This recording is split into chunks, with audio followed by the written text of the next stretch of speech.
இலங்கையில் ஏன் ஸ்னோ கொட்டுவது இல்லை தெரியுமா? பனிப்பொழிவு ஏற்படாததற்கு முதன்மையான காரணம் அதன் புவியியல் அமைவிடமாகும். இலங்கை பூமத்திய ரேகைக்கு மிக அருகில் அமைந்துள்ள ஒரு வெப்பமண்டல நாடு. இதனால் வருடம் முழுவதும் சூரிய கதிர்கள் நேரடியாகவோ அல்லது செங்குத்தாகவோ விழுகின்றன.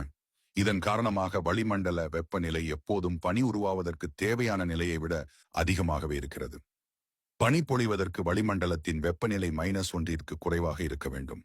இலங்கையில் சமவெளி பகுதிகளில் சராசரி 27 டிகிரி முதல் 30 டிகிரி வரை வெப்பநிலை இருக்கும்.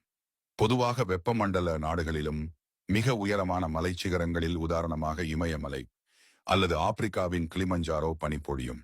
ஆனால் இலங்கையின் மிக உயர்ந்த சிகரமான பிதுறுதலாகல சுமார் 2500 மீட்டர் உயரமே கொண்டது. இந்த உயரம் நிரந்தர பனிப்பொழிவு ஏற்படுவதற்கு போதுமானதல்ல.